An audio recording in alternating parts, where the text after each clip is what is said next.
ॐ गजाननं भूतगणादिसेवितं कपित्तजम्बूफलसारभक्षितम् उमासुतं शोकविनाशकारणं नमामि विघ्नेश्वरपादपङ्कजम् पूजन्तं राम रामेति मधुरं मधुराक्षरम् आरुह्य कविताशाखां वन्दे वाल्मीकिकोकिलम् वाल्मीकिर्मुनिसिंहस्य कवितावनचारिणः शृण्वन् रामकथानादं को न याति पराङ्गतिम् गोष्पदीकृतवारीशम् अशकीकृतराक्षसम् रामायण महामालारत्नं वन्दे अनिलात्मजम् अञ्जनानन्दनं वीरं जानकी शोकनाशनं कपीशमक्षहन्तारं वन्दे लङ्काभयङ्करम् मनोजवं मारुततुल्यवेगं जितेन्द्रियं बुद्धिमतां वरिष्ठं वातात्मजं वानरयूथमुख्यं श्रीरामदूतं शिरसा नमामि अन्योन्यसदृशाकारो त्रैलोक्यगृहदम्पती इमौ इवां प्रणम्याहं भजाम्यद्य कृतार्थताम् போன வாரம் ராமலக்ஷ்மணர்கள் விஸ்வாமித்திரருடைய யஜ்ஞத்தை ரட்சிக்கிறாங்க. அதுதான் மெயினா பார்த்தோம். சுபாஹுவையும் மற்ற ராட்சசர்களையும் கொண்டு விஸ்வாமித்திரருடைய யாகத்தை ரட்சிக்கிறாங்க. மாரீச்சனை கொல்லல, மாரீச்சனை மானவாஸ்திரம் வச்சு கடல்ல தள்ளி விட்டுறாங்க. யாகம் முடிஞ்சதும் விஸ்வாமித்திரர் மிथिலை நடக்கிற ஒரு யாகத்துக்கு கிளம்புறாரு. அப்போ ராமர்கிட்ட நீயும் எங்களோட வாராமா, அங்க ஒரு அதிசயமான தனுஷ் இருக்கு, உனக்கு ரொம்ப பாக்குறதுக்குமே இன்ட்ரெஸ்டிங்கா இருக்கும், உனக்கு நீ பாக்கலாம் அத அப்படின்னு சொல்லி அவரையும் வர சொல்ற. எல்லாருமே சித்தாசிரமத்துல இருந்து புறப்படுறாங்க. 100 மாட்டு வண்டியில பிரயாணம் பண்ணி சந்தியா காலத்துல சோழ நதிக்கரையை போய் அடையிறாங்க. நதியில ஸ்நானம் பண்ணி சந்தியாவந்தனம் அக்னிஹோத்திரம் எல்லாம் முடிச்சுட்டு ரிலாக்ஸ்டா உட்காந்துருக்காங்க. இதுதான் நம்ம போன வாரம் பார்த்தது. அப்போ ராமர் அவங்க அந்த நதிக்கரையில உட்கார்ந்துருக்காங்க இல்லையா, அப்ப இந்த இடத்த பார்த்துட்டு இது என்ன இடம் அப்படின்னு விசாரிக்கிறார். விஸ்வாமித்திரர் சொல்ற, பிரம்மதேவருடைய மகன் குஷன் அப்படின்னு ஒருத்தர் இருந்த ஒரு ராஜா, அவரை பத்தின கதை அப்படின்னு சொல்லி சொல்றார். அந்த பிரம்மதேவருடைய மகனான குஷன் அப்படிங்கிற ராஜாவுக்கு விதர்ப தேசத்து இளவரசிய அவர் கல்யாணம் பண்ணிக்கிறார். கல்யாணம் பண்ணி அந்த திருமணம் மூலமா அவங்களுக்கு 4 மகன்கள் பிறக்கிறாங்க. அது குஷாம்பா, குஷனாப, அதுர்த்தரஜஸ், வசு, 4 மகன்கள். இந்த 4 பேரும் 4 சிட்டி எஸ்டாப்ளிஷ் பண்றாங்க. குஷனாபருங்கிறவர் கௌஷாம்பி அப்படிங்கிற ஊரையும், குஷனாபருங்கிறவர் மகோதயம், அதூர்த்த ரஜஸ்ங்கிறவர் தர்மாரண்யம், வசுங்கிற ராஜா கிரிவிரஜம். இப்படி 4 பேரும் 4 ஒரு சிட்டியை எஸ்டாப்ளிஷ் பண்றாங்க, நிர்மாணம் பண்றாங்க. இப்ப நம்ம இருக்கிற இடம் வசுமதி, அதாவது வசு மகாராஜா கட்டிய கிரிவிரஜம் அப்படின்னு ராமர் கிட்ட விஸ்வாமித்திரர் சொல்றார். சொல்லிட்டு விஸ்வாமித்திரர் குஷனாபரை பத்தின கதையை ஆரம்பிக்கிறார். முக்கியமா அந்த தர்மாத்மாவான குஷனாபிக்கு கிருதாச்சி அப்படிங்கிற ஒரு தேவத்தைனா தேவலோகத்து தேவத்தைன்னு எடுத்துக்க முடியாது. இங்க இந்த கந்தர்வர்கள் அந்த மாதிரி இருக்காங்களா பெண்கள், அந்த மாதிரி ஒரு கந்தர்வி அப்படின்னு எடுத்துக்கலாம். அவள் மனைவியா அமைஞ்சா. அவங்களுக்கு 100 அழகான பெண் குழந்தைகள் இருக்காங்க. நம்ம இத்தியாச புராணங்கள்லாம் 100ங்கிறது ரொம்ப காமன் நம்பரா இருக்கு. அவங்களுக்கு 100 பெண் குழந்தைகள். அந்த 100 பெண் குழந்தைகள் மேலேயும் அந்த ராஜாவுக்கு ரொம்ப பிரியம் நபருக்கு. இந்த யௌவனசீலன்யாக ரூபவத்தியாக ஸ்வலங்கிருதாக இந்த பெண்களை டிஸ்கிரைப் பண்ணும்போது யௌவனசாலின்யா இளமையானவர்கள், நல்ல ரேடியன்ட் வித் யூத்ஃபுல்னஸ் சொல்றோம் இல்லையா, அப்படி அந்த வயசுக்கு ஒரு பிரகாசம் இருக்கும் இல்லையா, ஒரு க்ளோ, அந்த மாதிரி. ரூபவத்தியாக ரொம்ப அழகான பெண்கள், ஸ்வலங்கிருதாகனா எப்பவுமே அழகா ட்ரெஸ் பண்ணிக்கிறாங்க, அழகான ஆடை உடுத்திக்கிறது, விதவிதமான ஆபரணங்கள் போட்டுக்கிறது, அப்புறம் மேட்சிங் ஜுவல்லரிஸ், ட்ரெஸ், வாசனை திரவியங்கள்லாம் பூசிண்டு, தலையும் விதவிதமா அலங்காரம் பண்ணி பின்னிண்டு, விதவிதமான ஹேர் ஸ்டைல் எல்லாம் பண்ணி, அதுக்கும் வாசனை பூக்கள்லாம் சூடி, இந்த மாதிரி இருக்காங்க அந்த பெண்கள். இவங்க மழைக்காலத்து மின்னல் போல பிரகாசிக்கிற அந்த பெண்கள். அந்த பிரகாசத்தை காட்டுறதுக்கு வால்மீகி அதை சொல்றாரு. மழை காலத்து மின்னல் போல பிரகாசிக்கிற அந்த பெண்கள் தோட்டத்துக்கு போறது, பாட்டு பாடி அங்க விளையாடுறது, ஊஞ்செல்லாம் கட்டியிருப்பாங்க இல்லையா, ஸ்விங்ஸ் எல்லாம் இருக்கும், சின்ன பாண்டெல்லாம் இருக்கும், அங்கெல்லாம் விளையாடுறது, டான்ஸ் ஆடுறது, பலவிதமான வாத்தியங்களை வாசிக்கிறது. 3 சிஸ்டர்ஸ் இருந்தாலே வீடு கலகலன்னு இருக்கும். 100னா நீங்க யோசிச்சு பண்ணுங்க எப்படி இருக்கும் வீடுன்னு. எல்லாம் ஆடுறது சந்தோஷமா இருக்காங்க. ரொம்ப சந்தோஷமா அப்பாவோட அரவணைப்பு, ரொம்ப they feel very safe, secured, protected, அந்த மாதிரி இருக்கிற பெண்கள் எப்பவுமே ரொம்ப சந்தோஷமா இருப்பாங்க. அந்த மாதிரி இருக்காங்க அந்த குழந்தைங்க 100 பேரும். ஒரு நாள் வாயு பகவான், வாயு பகவான் சர்வ வியாபி, எல்லா இடத்துக்கும் போகக்கூடியவர், நல்ல சக்தி உள்ளவர் அவர். அவர் அந்த பக்கமா வர்றார். வாயுதான் எல்லா பக்கமும் இருக்காரே, அந்த பக்கம் என்ன தனியா வர்றாருன்னா ஒரு தேவதையாக வர்றார். மேகங்களுக்கு நடுவுல இருக்கிற அந்த நட்சத்திரங்க போல இருக்கிற அந்த பிரகாசிக்கின்ற பெண்களை அவர் கவனிக்கிறார். பார்த்துட்டு அந்த ராஜகுமாரிகளை பார்த்துட்டு அவருக்கு ரொம்ப அவங்கள ரொம்ப பிடிச்சு போயிடுறது. அவங்களோட அழகு, யவ்வனம், அவங்களோட குணம் இதெல்லாம் நிறைஞ்ச அந்த பெண்களை பார்த்தோன்னே அவருக்கு அவங்க கிட்ட ஒரு அட்ராக்ஷன், ஒரு ஈர்ப்பு ஏற்படுறது. அந்த பெண்கள் கிட்ட போய், ஹே ராஜகுமாரிகளே, நான் உங்க எல்லாரையுமே விரும்புறேன். என்னை கல்யாணம் பண்ணி என்னுடைய மனைவிகளாக நீங்க ஆகுங்க அப்படின்னு சொல்றாரு. இந்த பெண்கள்லாம் ஒரு ஒரு க்ஷணம் அப்படி பாக்குறாங்க. அவங்களுக்கு தெரியும் வாயு பகவான் யாரு, எப்படிப்பட்ட குணம், என்ன பலம் இருக்கு, அவருடைய சக்தி என்ன, எல்லாமே அவருக்கு தெரியும். சோ அவர் சொல்றார், இளமைங்கிறது நிலையானது இல்ல, சலம் ஹி யௌவனம். இந்த யௌவனம்ங்கிறது எப்பவுமே நிலைச்சிருக்கிற விஷயம் கிடையாது. அது எஸ்பெஷலி இன் மானுஷேஷு, விசேஷத்தக எஸ்பெஷலி இன் மனுஷ்ய, இன் ஹியூமன் பீயிங்ஸ். நீங்க என்ன கல்யாணம் பண்ணிண்டா நீங்க அழிவில்லாத யௌவனம் அடைவீங்க. பல வருஷங்கள் இந்த யௌவனத்தோடையும் இளமையோடையும் அழகோடையும் நீங்க இருக்கலாம் அப்படின்னு சொல்றாரு. ஆஹ் அதாவது நம்ம அதுக்காக நம்ம ஒரு மனிதன், ஆஹ் கந்தர்வனையோ இல்ல ஒரு தேவனையோ கல்யாணம் பண்ணிட்டா அவங்களுக்கு ஸ்டேட்டஸ் அப்கிரேட் ஆயிடாது. அவங்க உடனே தேவர்களாகவோ இல்ல கந்தர்வர்களாகவோ மாற முடியாது. பட் அவர் என்ன சொல்றாருன்னா, உங்களுக்கு இன்னும் கொஞ்சம் பெட்டரா இருக்கும் உங்க லைஃப், என்ன கல்யாணம் பண்ணிட்டா உங்க லைஃப் இன்னும் கொஞ்சம் பெட்டரா இருக்கும். அவருடைய சக்தியால சிலதெல்லாம் அவங்களுக்கு அட்வான்டேஜ் இருக்குங்கிற மாதிரி, அப்கிரேட் எல்லாம் கிடையாது.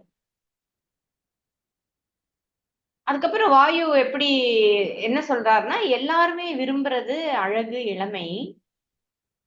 அதுல ஒரு பெருமை இருக்கு, சந்தோஷம் இருக்கு. சோ இந்த ராஜகுமாரிகளுக்கு வாயு பகவானுடைய அந்த, அதாவது அவர் இம்ப்ரெஸ் பண்றாரு. ஏதோ பெண் சாதாரணமா எல்லாருக்கும் எது பிடிக்கும், நீங்க இளமையா இருப்பீங்க, அழகா இருப்பீங்க, எப்பவுமே இப்படி இருப்பீங்க, முதுமையே வராது அப்படின்னு சொன்னா எல்லாருக்குமே அதை இம்ப்ரெஸ் பண்ற ஒரு விஷயம் இல்லையா? அதனால அதை இம்ப்ரெஸ் பண்ண பாக்குறாரு. இந்த ராஜகுமாரிக்கும் வாயு பகவான் என்ன இன்டென்ஷனோட பேசுறாருன்னு நல்லா தெரியுது. அவரோட பலம் தெரியும், பவர் தெரியும், ஸ்டேட்டஸ் தெரியும். ஏன்னா தேவர்களும் பார்க்க அழகா தானே இருப்பாங்க, அவங்களும் பார்க்க அழகாதான் இருப்பாங்க. ஆனாலும் அந்த பெண்கள் வாயு பகவான் சொன்னதை கேட்டு மயங்கல. சொல்றாங்க, சுரோத்தமா, நீ எல்லா ஜீவர்களுக்குள்ளேயும் சஞ்சாரிக்கிறவர். நீங்க எல்லாம் நம்ம பிராணன் ரூபமா வாயு பகவான் தானே இருக்கார். உடம்புலயே வாயு தானே, எல்லா பக்கமும் நமக்கு பிராணன் தானே.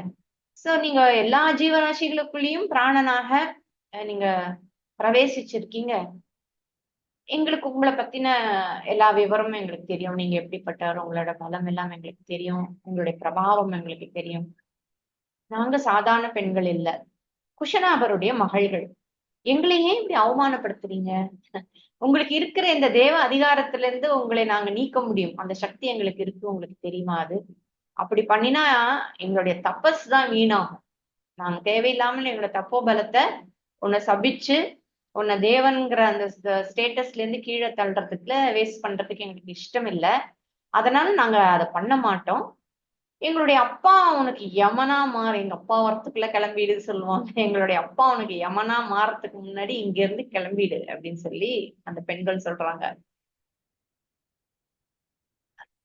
ஃபர்தர் அவங்க என்ன சொல்றாங்கன்னா, எங்க அப்பா எங்களை யாருக்கு திருமணம் பண்ணி கொடுக்குறாரோ, இவர்தான் உங்களுக்கு கணவன் யாருக்கு கை காட்டி கொடுக்குறாரோ அவரை தான் நாங்க திருமணம் பண்ணிப்போம். எங்க அப்பா தான் எங்களுக்கு எஜமான், எங்களுடைய பாஸ். எஜமான்னா தலைவன் அப்படிங்கிற மாதிரி. எஜமான் அவர் என்ன சொல்றாரோ அதுதான் கேட்போம், அவர் தான் எங்களுக்கு தெய்வம்.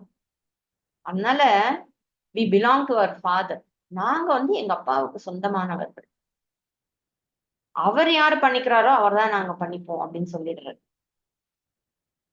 இப்போ இந்த தபஸ் அப்படின்னு அவங்க சொல்றாங்களே, அது என்ன தபஸ்?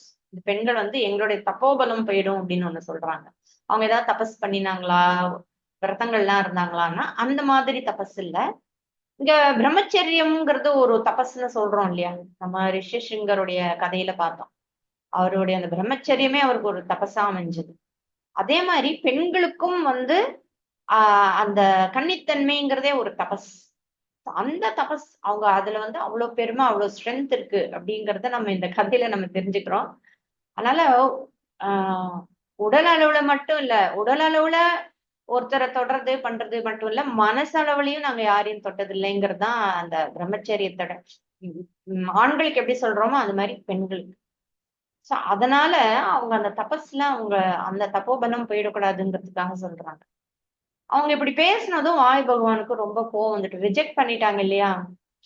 அந்த ரிஜெக்ஷன் வந்து நிறைய இந்த காலத்திலயும் பாக்குறோம். யாரையா ரிஜெக்ட் பண்ணா பெரிய கான்சிக்வன்சஸ் எல்லாம் ஃபேஸ் பண்ண வேண்டியிருக்கு. பெண்கள் ரிஜெக்ட் பண்ணா ஆண்களால ஏற்றுக்கொள்ள முடியறது இல்லைங்கிறதுக்கு இது ஒரு எக்ஸாம்பிள்.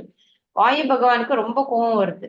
தன்னுடைய சக்தியை பிரயோகம் பண்ணி அவங்களோட உடம்புல பிரவேசிச்சு அவங்களோட உடம்ப வந்து வக்ரமாக்கிடுறாரு. வக்ரம்னா அப்படியே கூனி குறுகி போயிடும் இல்லையா? உடம்பு வந்து ஹஞ்ச் பேக் ஆகும், கை இப்படி போயிடும், விரல்லாம் அப்படியே சுருங்கி மடங்கி போயிடும். அந்த மாதிரி பண்ணிடுறாரு. அவருடைய அவயங்கள்லாம் அந்த மாதிரி ஆயிடுறது. அந்த பெண்கள்லாம் ரொம்ப அதிர்ச்சி ஆயிடுறாங்க, ரொம்ப சோகம் ஆயிடுறது. ஆஹ் அப்பா அப்பாவை தேடி ஓடுறாங்க, அரண்மனைக்கு ஓடுறாங்க.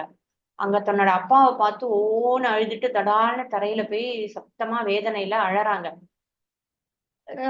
இவருக்கு குஷனாபருக்கு அவங்களுடைய நிலைமையை பார்த்தோன்னே ஒண்ணுமே புரியல. என்ன இவ்வளவு நாளா நல்லா விளையாடிட்டு இருந்த குழந்தைங்க, சந்தோஷமா இருந்த தன்னுடைய மகள்கள்லாம் இப்படி சடனா அழுதுகிட்டே வராங்க. பார்க்கவும் என்னமோ ஆயிடுத்தே இவங்களுக்கு எல்லாம் உடம்பு அப்படின்னு ரொம்ப ஷாக்ல பாக்குறார். தன்னோட உயிருக்கு உயிரான மகள்களை இப்படி யார் இப்படி அழ வச்சது, யார் இப்படி கதற வச்சது அப்படின்னு அவருக்கு தாங்க முடியல, பதறி போயிடுறாரு. குழந்தைங்களே உங்களுக்கு என்ன ஆச்சு, உங்களை யார் இப்படி பண்ணினா, யார் உங்க உருவத்தை இப்படி எல்லாம் பண்ணி வச்சிருக்காங்க, யாரு என்ன நடந்தது அப்படின்னு பதறி போய் கேக்குறாரு.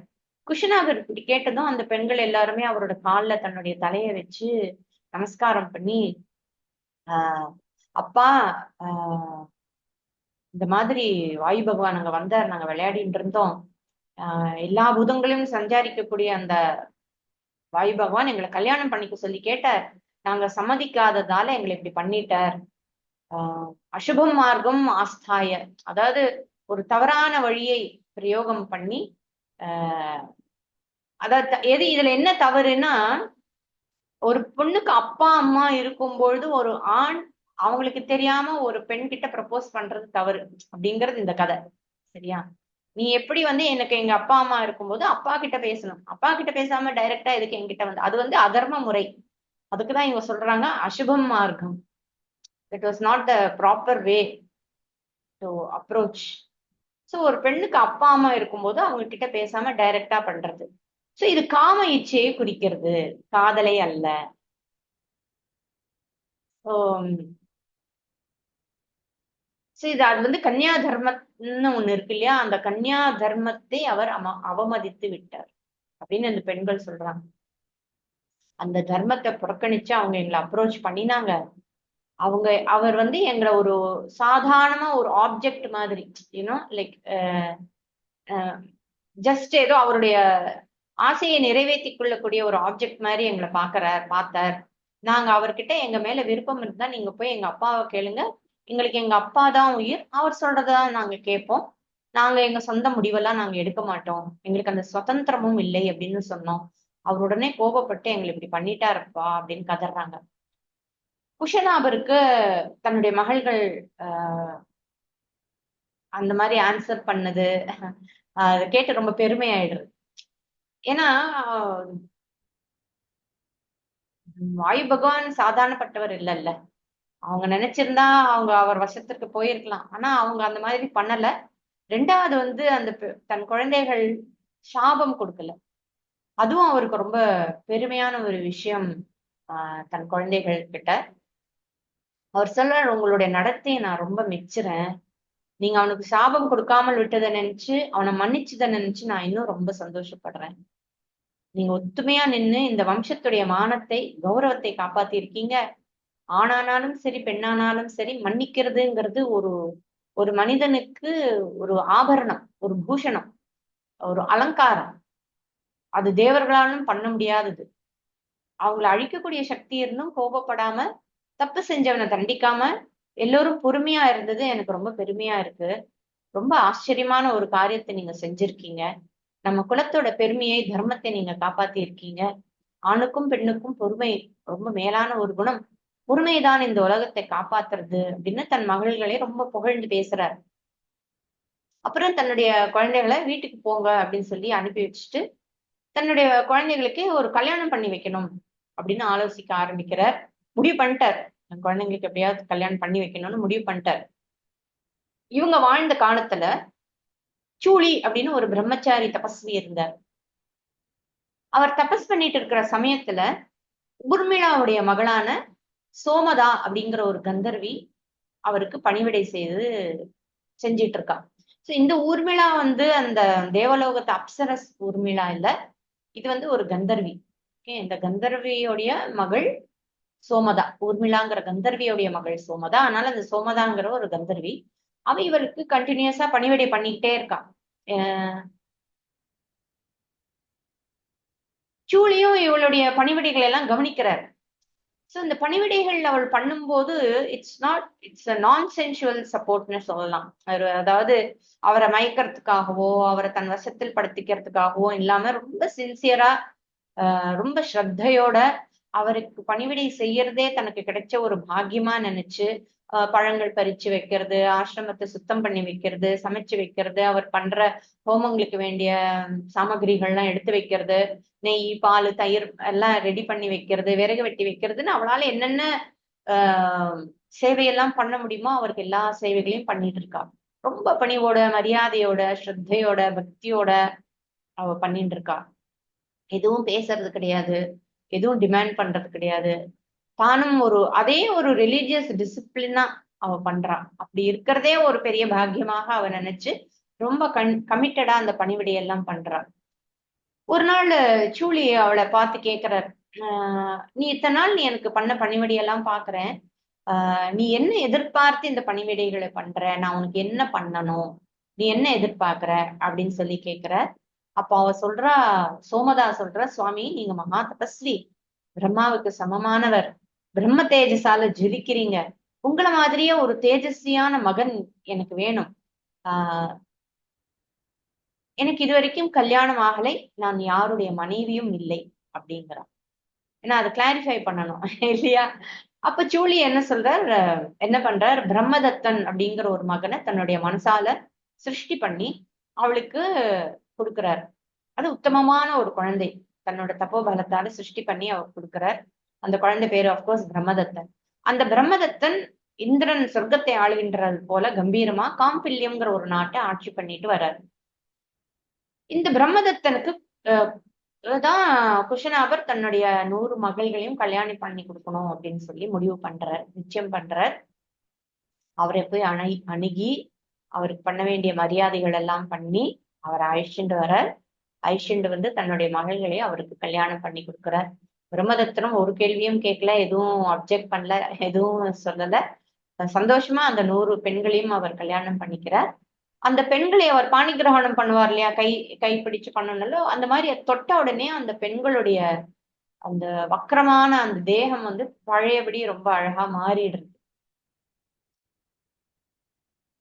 சரி, அவங்களுடைய உபத்திரம் எல்லாம் போய் பழையபடி அதே காந்தி அவங்களுக்கு கிடைச்சிடுறது. அந்த ஊன் முதுகெல்லாம் போயிடுறது. சோ வாயுவால அவங்களுக்கு ஏற்பட்ட இந்த கஷ்டம் நீங்கினதால குஷனாபருக்கு ரொம்ப சந்தோஷம். ஆஹா, எத்தனை உத்தமமான மருமகன் நமக்கு அப்படின்னு அவருக்கு ரொம்ப பரமானந்தம் ஆயிடுறது. அவரை விசேஷ மரியாதைகள்லாம் பண்ணி நல்ல வாத்தியங்களோட நல்ல சீர்களோட தன்னுடைய மகள்களையும் அவரையும் வந்து அவருடைய காம்பில்ய தேசத்துக்கு வழி அனுப்பி வைக்கிறார் குஷனாபர் சந்தோஷமா. சோமதாவுக்கும் இப்ப ரொம்ப சந்தோஷம், தன்னுடைய மகன் இந்த மாதிரி அழகான 100 பெண்களை திருமணம் பண்ணிட்டு வந்தது, குஷனாபருடைய பெருமை, அதெல்லாமே அவளுக்கு ரொம்ப இம்ப்ரெஸ் ஆகுது. சோமதாவுக்கும் நல்ல குடும்பத்தில இருந்து வந்த குழந்தைகள்னு சொல்லி அவங்கள அணைச்சு தடவி கொடுத்து ரொம்ப சந்தோஷப்படுறாள்.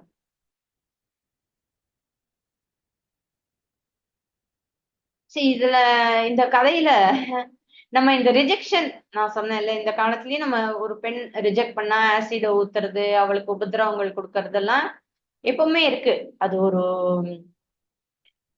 somehow they are not able to accept rejection. இன்னொன்னு இந்த கதையில வாயு பகவானுடைய பவர். இப்போ நமக்கே உடம்பு வலி, மூட்டு வலி, பிடிப்பு, பேராலிசிஸ், தூக்கம் இல்லாம இருக்கிறது, இது எல்லாமே வாயுனுடைய பவர் தான். சாதாரணமாவே ஒரு உருளைக்கிழங்கு சாப்பிட்டாலோ இல்ல ஏதாவது ஒண்ணு சாப்பிட்டாலோ ஒரு வாயு உண்டாகும் போது அங்க பிடிக்குது, இங்க பிடிக்குது, இடுப்பு பிடிச்சிச்சு, கழுத்து பிடிச்சிச்சுன்னு சொல்றோம். சோ வாயுவுடைய அதே இதுதான் அங்கேயும் நம்ம பாக்குறோம். சோ அந்த பிடிப்பு லைக் மூமெண்ட்டை ரெஸ்ட்ரிக்ட் பண்றது. சில சமயம் அந்த ப்ராப்ளம் ரொம்ப சீரியஸா இருந்தா பேராலிசிஸ் வரைக்கும் போயிடுறது. இந்த ஒண்ணு இந்த கதையில அவர் சாபம் கொடுத்ததால அவங்க அப்படி ஆறாங்க. பட் சாதாரணமா ஒரு டே டு டே லைஃப்ல வெறும் ஃபுட்டு மட்டும் அந்த மாதிரி ஒரு வலிய கொடுக்கறது இல்ல. அப்கோர்ஸ் சில சமயம் ஃபுட்டு கொடுக்கும். ஒரு சிலர் சொல்லுவாங்க, நான் இந்த மாதிரி ஃபுட் எல்லாம் அவாய்ட் பண்றேன், டயட்ல தான் இருக்கேன், ஆனாலும் எனக்கு உடம்பு இப்படி இருக்கு, சரியா தூக்கம் வருது இல்ல எல்லாம் சொல்லுவாங்க. அதுக்கு காரணம் நம்மளோட தாட்ஸ். நம்மளோட எப்படி தாட்ஸ் வாயு பிரச்சனை கொடுக்கும் அப்படின்னு உங்களுக்கு தோணலாம். ஸ்ட்ரெஸ் அந்த மாதிரி ஒரு பிரச்சனைகளை டெஃபினட்டா தரும். அதனால இந்த ஸ்ட்ரெஸ் பத்தி நிறைய பேசியிருக்காங்க. ஸ்ட்ரெஸ் ஆகாம இருக்கிறது, அப்படியே ஸ்ட்ரெஸ் வந்தாலும் அதுல இருந்து அந்த பிரச்சனையை அனலைஸ் பண்ணி அதுல இருந்து வெளியில வர்றதுக்கான வழிகளை நம்ம பார்க்கணும். So you should not allow your self to stress your self to an extent வேர் உங்களுக்கு உடம்புக்கு முடியாம போறதுங்கிற அது இட்ஸ் நாட் வர்த் இட். அதுக்கு சொல்றேன். ஸோ என்ன மூவிஸ்ல எல்லாம் பார்க்கறோம்ல, சடன் ஷாக் வந்தோடனே அப்படியே இழுத்துக்கிறது. சினிமால எல்லாம் பார்த்திருக்கோம்ல, ஒரு சடன் ஷாக் வந்தா இழுத்துக்கிறது, மூமெண்ட் ரெஸ்ட்ரிக்ட் ஆகுறது, ஒரு ஸ்ட்ரோக் மாதிரி வரதெல்லாம் பாக்குறோம். இந்த மாதிரி கதைகள் நமக்கு இதையும் நம்ம பார்க்கணும். லைஃப் ஸ்டைல் சேஞ்ச் பண்றது இட்ஸ் வெரி இம்பார்ட்டன்ட். அந்த மாதிரி டைம்ல ஆட்டிடியூட் மாத்திக்கிறது, எக்ஸசைஸ் இல்லைன்னா யோகா அந்த மாதிரி எல்லாம் பண்ணி உடம்ப சரியா வச்சுக்கிறது, இதெல்லாம் ரொம்ப முக்கியம். So one has to be careful about what we eat and also what we think. தாட்ஸ்னால டெஃபினட்டா வாயு உபாதை வரும். அதனால எண்ணங்கள் ரொம்ப சாதாரண விஷயங்கள் இல்லை. எனிவே இங்க தன்னுடைய மகள்கள் பிரம்மதத்தரை திருமணம் பண்ணிட்டு ஊருக்கு போயிடுறாங்க. இப்போ குஷனாபர் தனக்கு ஒரு மகன் வேணும் அப்படின்னு ஆசைப்படுறார். அதனால ஒரு புத்திரகாமேஷ்டி யாகம் பண்றார். அவருடைய அப்பா இருக்கார் இல்லையா, குஷர், பிரம்மதேவருடைய மகன் குஷர், அவர் அங்க வர்றார். அப்பா, உனக்கு எல்லா விதத்திலையும் உனக்கு சமமான ஒரு மகன் உனக்கு உண்டாவான். தர்மாத்மாவான அந்த காதி அப்படிங்கிற உன்னுடைய மகனால இந்த உலகத்துல அழியாத கீர்த்தியை நீ அடைவாய் அப்படின்னு அவருக்கு ஆசீர்வாதம் பண்ணிட்டு மறுபடியும் பிரம்மலோகத்துக்கே போயிடுறார். குஷனாபருக்கு காதி அப்படிங்கிற ஒரு மகன் பிறக்கிறார். அந்த பரமாத்மாவான காதி தான் என் அப்பா அப்படின்னு விஸ்வாமித்திரர் சொல்ற. குஷவம்சத்துல பிறந்ததால எனக்கு கௌஷிகன்னு ஒரு பேரு இருக்கு ராமா. சத்தியவத்தின்னு எனக்கு ஒரு அக்காவும் உண்டு. அவள் அந்த அக்கா யார கல்யாணம் பண்ணிட்டு இருக்கான்னா ருச்சிகா அப்படிங்கிற ஒரு முனிவரை கல்யாணம் பண்ணிட்டு இருக்கா. அவ ரொம்ப உத்தமமான விரதங்கள்லாம் கடைப்பிடிச்சு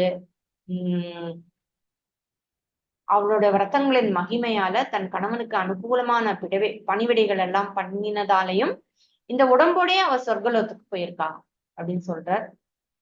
உடம்போட எப்படி சொர்க்கலோகத்துக்கு போக முடியுங்கிறது எனக்கு தெரியல. பட் அவர் சொல்றார், விஸ்வாமித்திரர் சொல்ற, இந்த உடம்போடயே அவர் சொர்க்கத்துக்கு போனா.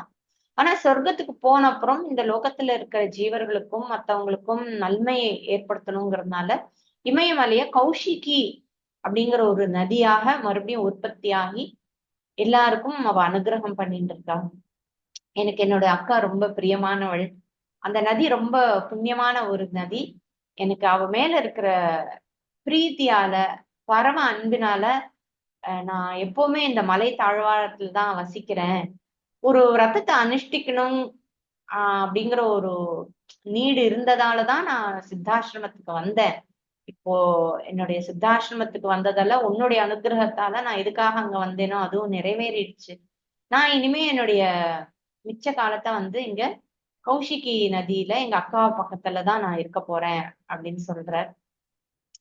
எனிவே ராமா, நீ கேட்டதாலதான் நான் இதெல்லாம் சொன்னேன், அப்படி என்னை பத்தியும் நான் உனக்கு சொன்னேன் அப்படின்னு சொல்லி விஸ்வாமித்திரர் சொல்ற. இப்படி பேசி பேசி நடுராத்திரி தாண்டியாச்சு. சரி ராமா இப்ப போய் தூங்கு. பேசி பேசி பொழுது போனதே தெரியல.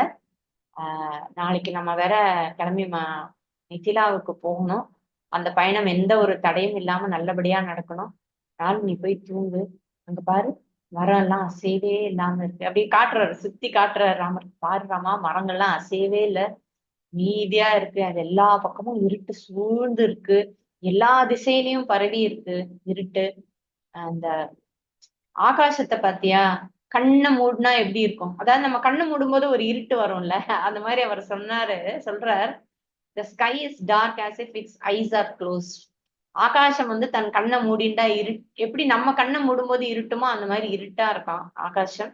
பறவைகளும் மிருகங்களும் அமைதியா இருக்கு, நிசப்தமா இருக்கு இந்த ராத்திரி. வானம் நட்சத்திரங்களாலும் கிரகங்களாலும் தூவப்பட்ட மாதிரி இருக்கு. இந்த உலகத்துல இருக்கிற எல்லா உயிரினங்களோட மனசை சந்தோஷப்படுத்துற மாதிரி அங்க பாரு, நிலா உதிச்சு மேல மேல வந்துட்டே இருக்கு. அதோடைய கிரணங்களால இந்த பூமியோட இருளை போக்கி அந்த நிலா எல்லாருக்கும் சந்தோஷத்தை கொடுத்துட்டு இருக்கு. இந்த ராத்திரி வேளையில சுத்தி வரும் இல்லையா சில ராட்சசர்கள், யக்ஷர்கள், மனிதனுடைய மாம்சத்தை விரும்புகின்ற ராட்சசர்கள்லாம் அங்க சஞ்சாரம் பண்ணிட்டு இருக்காங்க. வா நம்ம தூங்கலாம் அப்படிங்கிற. இதை கேட்ட முனிவர்களும் இப்பதானே அவங்களும் வந்து விஸ்வாமித்திரருடைய கதையை பத்தி எல்லாம் கேக்குறாங்க.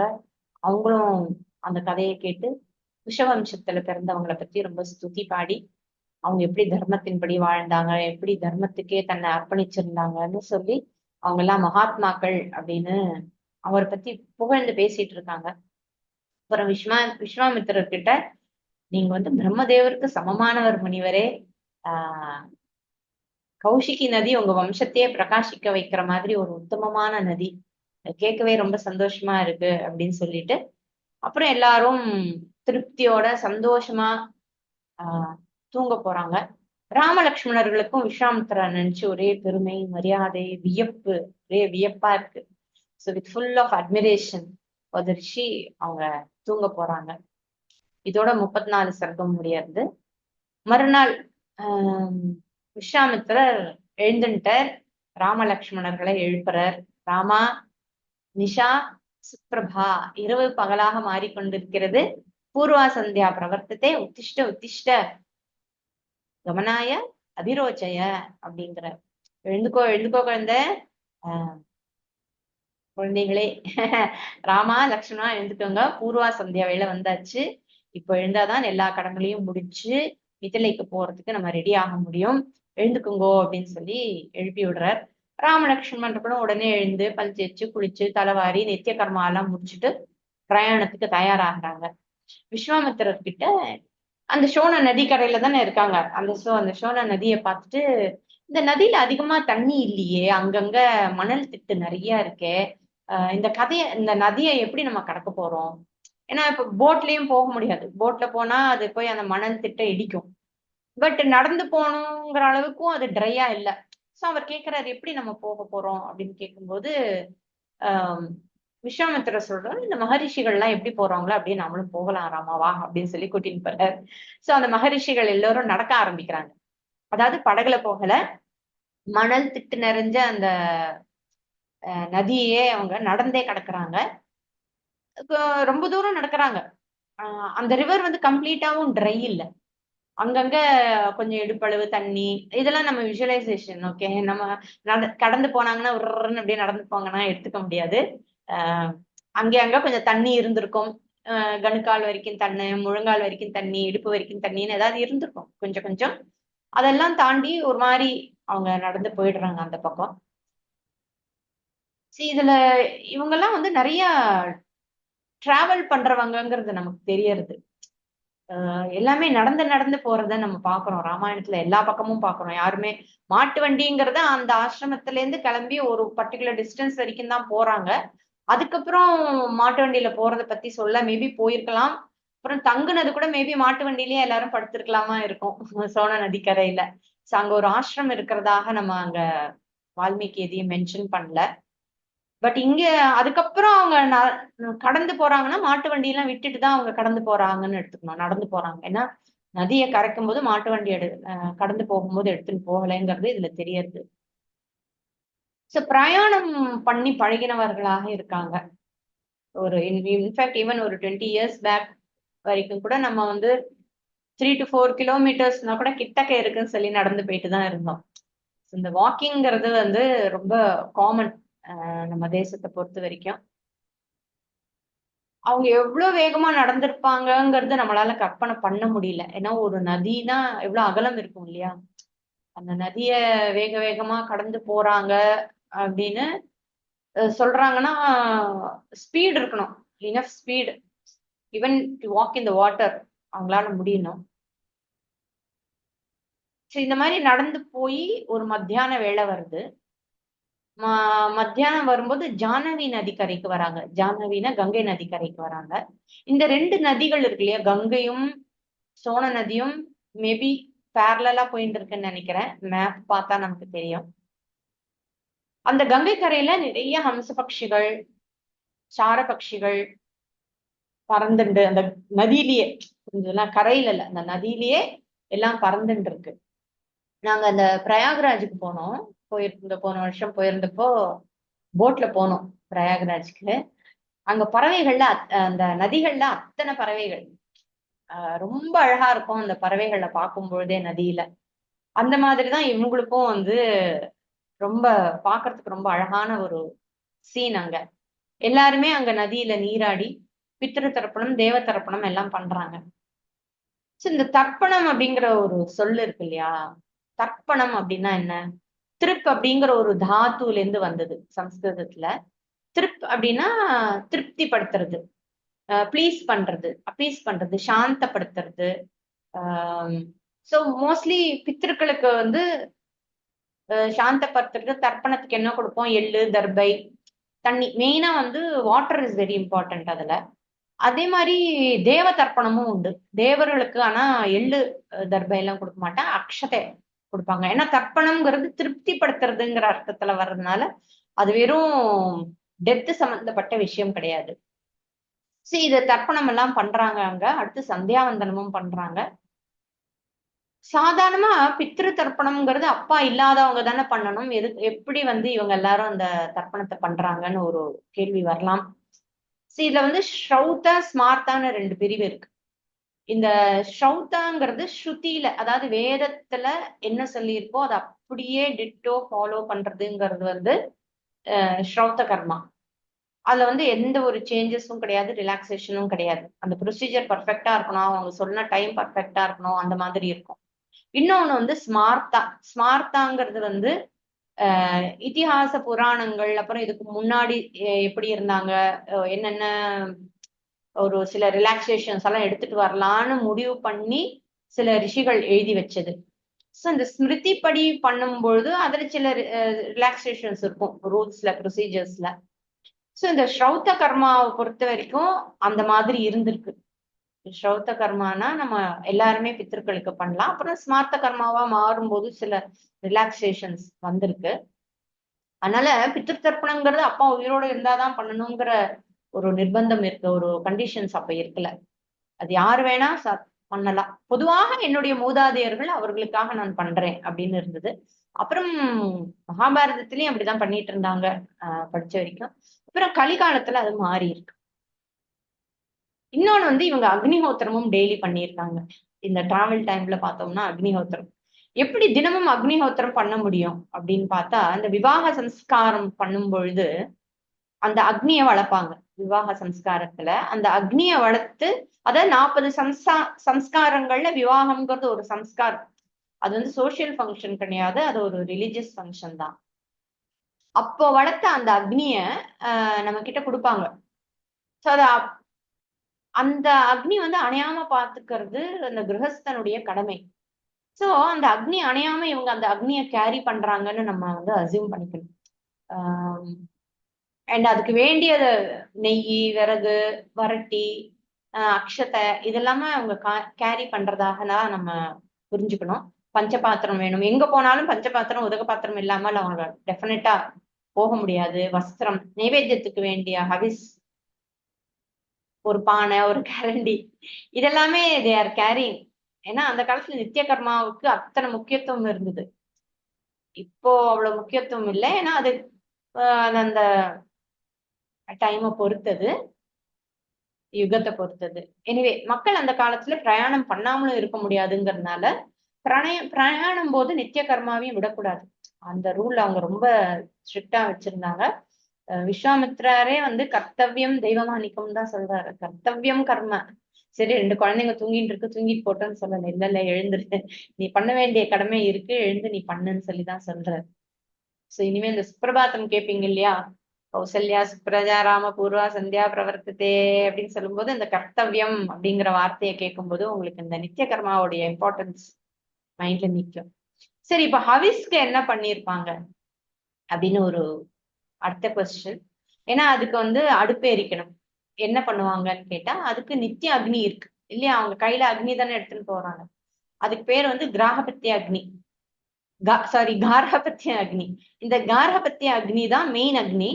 அந்த அக்னியை வச்சுதான் இன்ஃபேக்ட் அந்த காலத்துல சமைக்கிறதுக்கே அக்னி எடுப்பாங்க. அந்த அக்னியை எடுத்து அடுப்பு விறகுக்கு யூஸ் பண்ணி தான் வந்து சமையலே நடக்கும்.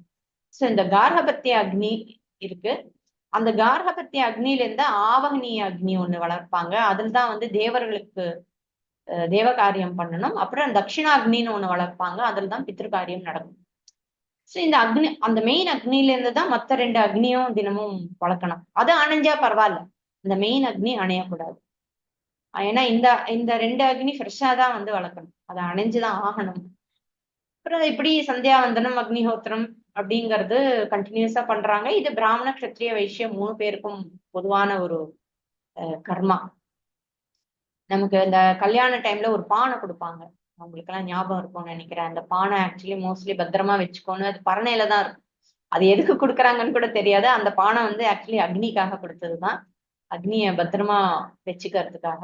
இப்பெல்லாம் அந்த பானையை கொடுக்குறாங்களான்னு கூட எனக்கு தெரியல. இப்ப சத்திரியர்கள் யுத்தத்துக்கு எல்லாம் போறாங்களா, அவங்க என்ன பண்ணுவாங்க? யுத்தத்துக்கு போற சமயத்துல இங்க வந்து அக்னியெல்லாம் காப்பாத்திட்டு இருக்க முடியாது. அந்த சமயத்துல அவங்க வந்து அந்த பொறுப்பை வேற யாருக்காட்டும் கொடுத்துட்டு போயிடுவாங்க. அவங்களோட ஃபேமிலியிலேயே அத்வரியோ எல்லாம் இருப்பாங்கல்ல, குடும்ப வாத்தியார் அப்படின்னு சொல்லுவோம் இப்பெல்லாம், அவங்க கிட்ட ஹேண்ட் ஓவர் பண்ணிட்டு திரும்பி வந்தோம்னா they will take it over. And இந்த பிரயாணம் போது கூட அவங்க பிளான் எப்படி பண்ணுவாங்கன்னா, கார்த்தால அந்த சந்தியாவந்தனம் அக்னிஹோத்திரம் பண்ணிட்டு அடுத்த பிரேக்கே வந்து அந்த சந்தியாவந்தனத்தை மனசுல வச்சுட்டு தான் பண்ணுவாங்க. அப்பதான் பிரேக். ஏன்னா அந்த சந்தியா காலத்தை மிஸ் பண்ணக்கூடாதுன்னு. இது வெறும் ரெஸ்ட் அண்ட் ரிலாக்ஸேஷனுக்கு மட்டும்னு இல்லாமல் அந்த இடத்துல பிரேக் எடுக்கிறதே இந்த நித்திய கர்மாவை பண்றதுக்காக தான். சோ பிராத்த சந்தியா முடிச்சுட்டு அடுத்த சந்தியா கிட்ட வரும்போது மத்தியானம் ஒரு பிரேக் எடுத்துப்பாங்க. அப்புறம் மறுபடியும் அதை முடிச்சுட்டு மறுபடியும் சாயம் சந்தியா வரும்போது அப்புறம் மாத்தியானிக்கம், அதுக்கப்புறம் ஈவினிங் சந்தியா, ஸோ மறுபடியும் அக்னிஹோத்திரம். இப்படிதான் அவங்களுடைய டிராவல் பிளானே இருந்தது.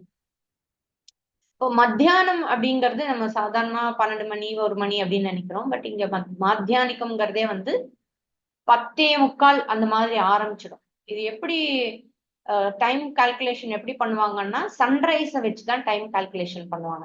எத்தனை மணிக்கு சூரிய உதயம் ஆச்சோ அதை வச்சுதான் மத்தியானிக்கம்ங்கிறத கால்குலேட் பண்ணுவாங்க. ஸோ அந்த மாதிரி யூஸ்வலி ஒரு 1.5 ஹவர்ஸ்ங்கிறது சந்தியா காலம். ஸோ அதுக்குள்ள அவங்க எல்லாத்தையும் பண்ணி முடிச்சுடுவாங்க.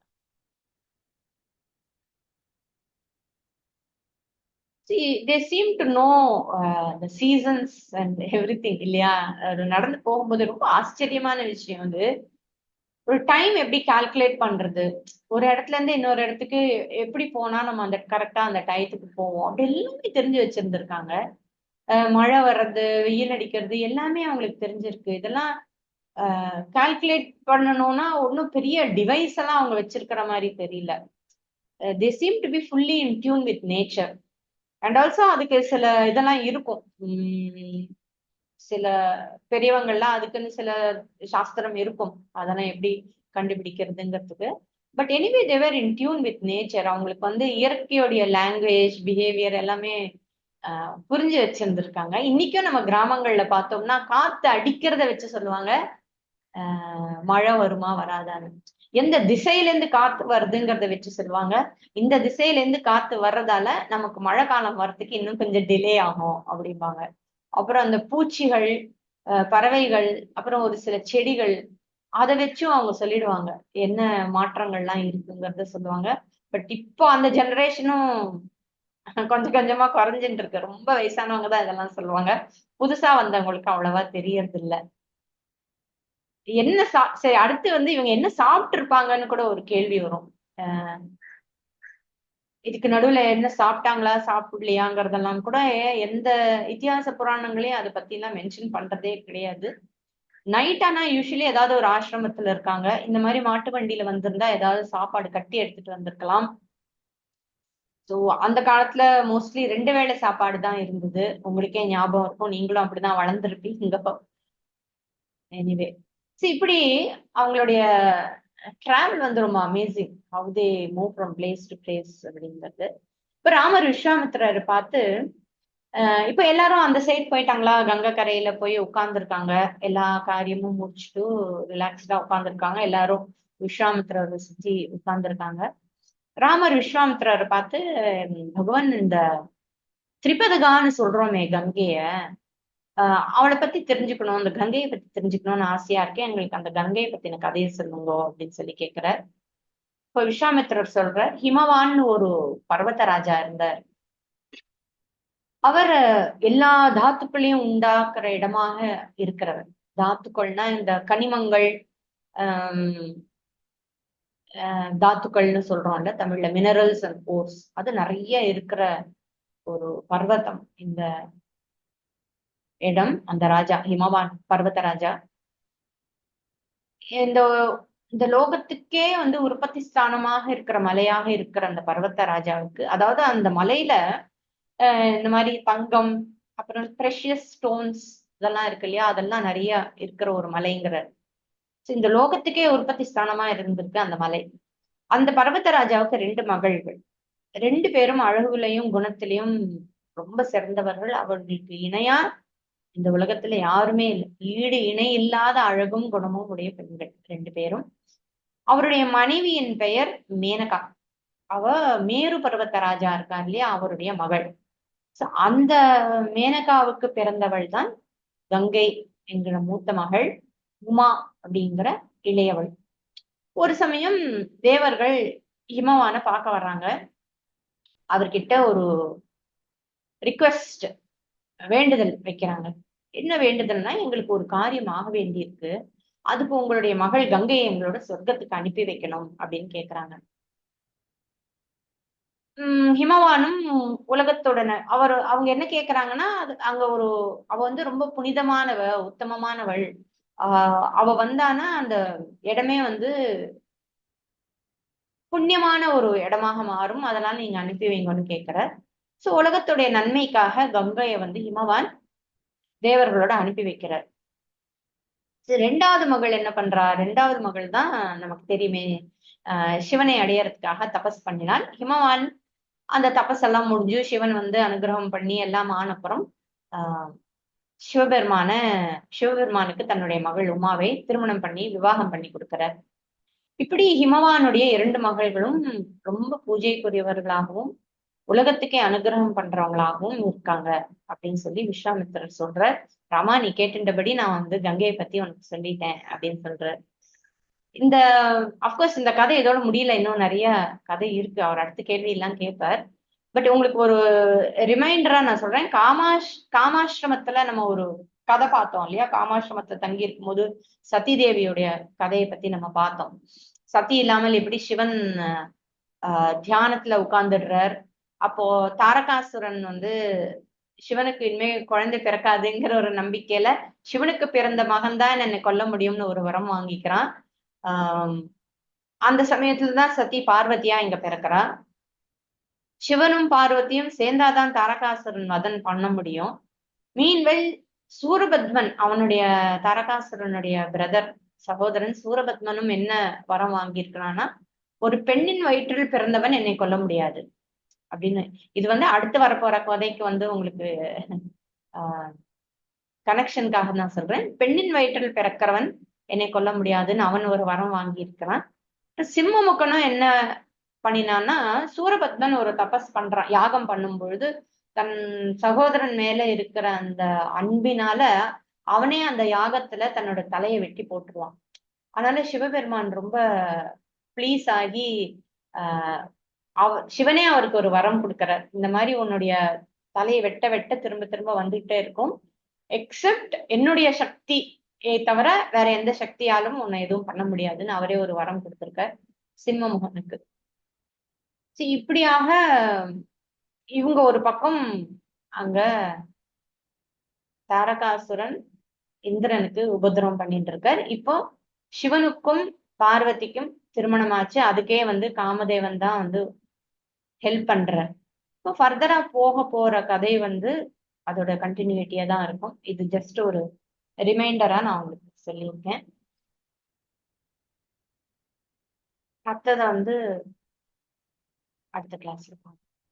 ஓம் பூர்ணமத பூர்ணமிதம் பூர்ணாத் பூர்ணமுதச்யதே பூர்ணஸ்ய பூர்ணமாதாய பூர்ணமேவாவசிஷ்யதே. ஓம் சாந்தி சாந்தி சாந்தி. ஹரி ஓம் ஸ்ரீ குருभ्यो நமः. ஹரி ஓம்.